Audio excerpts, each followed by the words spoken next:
Previously on TVSins. Fatter, sir. They called me Terry Titties. And that's the truth. With some cheese on it. There ain't no meatloaf between these buns.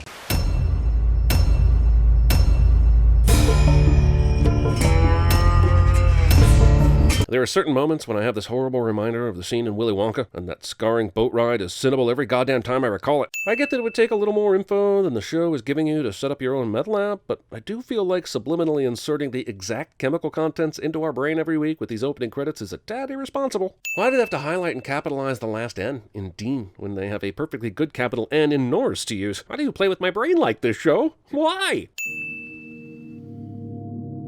Show has time for this. Surprised it doesn't make us do that. You're surprised your employer doesn't make you clock in, which would show legal documentation of your whereabouts during meth cooking? It's so gross. They have to lick his junk. I can't believe they even showed it on TV. Blue Mountain State, Spartacus, Blood and Sand, The Michael Vick Project, The Ricky Gervais Show, Basketball Wives, Pretty Little Liars, Melissa and Joey, and The Real Housewives of Beverly Hills were all on the air in 2010. I think a hyena licking his balls is way less offensive on-air content. Yo, Gatorade me, bitch. I'm not sure this is what Gatorade meant when they signed up for product placement, but you do you, Breaking Bad. 5 minutes have passed since Walt began his fly hunt, and I am doing that thing where I force myself to see deeper meaning in the meaningless. You know, like the fly is a totem symbol, and Walt's obsession emphasizes his descent into moral depravity. The alternative is that this super great episode was actually the TVSins fans trolling me and making me watch a monotone bottle episode. Maybe Walt's calculations are off, because his problem solving definitely is. The answer to the second equation is 13,299 and not 13,301 as it says on the paper. I don't even understand why Walt thinks this will work, but what I find more unbelievable is the fly hasn't moved from its spot with shoes being hurled close to it. I watched this scene several times to find an obvious CGI moment, and while I think I know when the stuntman merges into the actor, it's very hard to tell. This shot is really impressive. I'm glad to see they spent a little bit of the budget on a stunt well done. With that being said, Walt probably could survive this, but he would be a lot more up than what the tiny band-aid he's wearing later suggests. So I'm assuming this lipstick-stained cigarette is Jane's, who's been dead for a while. Sad and all, but as much as Jesse smokes in this car, there is no way this ashtray hasn't been dumped out since this cigarette was smoked. What kind of contaminant are we dealing with here? A fly. If Walt hesitates to tell Jesse that the contaminant is a fly, it is likely because he knows how ridiculous it is. Why risk making their boss angry about delayed drugs over a meaningless fly? If the show wants me to believe that Walt is truly convinced that the fly contaminant is a priority, then he shouldn't be dancing around his obsession. This whole episode is built on a fly of lies. It's a fly filler. Is that your fly saber? Man, even back in 2010, Rian Johnson was introducing wild and unpopular Star Wars concepts. This is a swatter.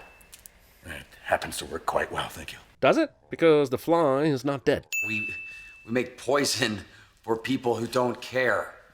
All right, we probably have the most unpinky customers in the world. Drive-through lanes at McDonald's beg to differ. You know that there's a acceptable level of rat turds that can go into candy bars? Oh, let me look this up before I hate chocolate forever. Well, good news and bad news, YouTube friends. The good news is he's wrong. The bad news is that rat hair is allowed, along with 60 insect fragments. Get it. You want me to get it? Jesse smacking Walt in the head with the fly saber is, sorry not sorry, hilarious. Why would Jesse really have a better chance over Walt smacking his own head? Walt can feel the fly and has a far better sneak attack probability if his arm comes up from below out of nowhere. I know he wants to trick Jesse and steal his keys, but Walt is suddenly very casual about this door being open. He has no idea if the fly is out of the lab, and now I am stressing. Hey!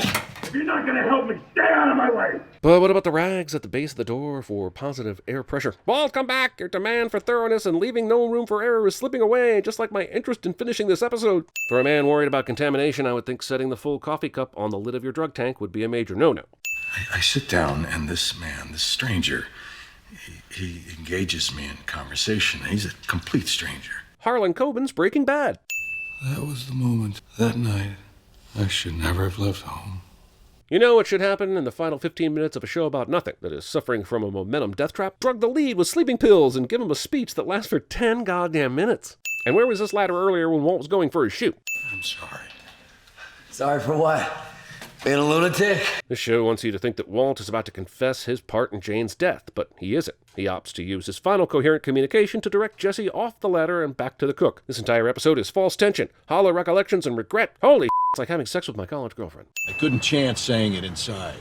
For all I know, the lab's wired for sound. But Walter didn't feel the need to clue Jesse in earlier when he was saying things like, Told you, dude's totally boning us. the man can sleep with slats of light ribboned across his face, but wakes up to a fly.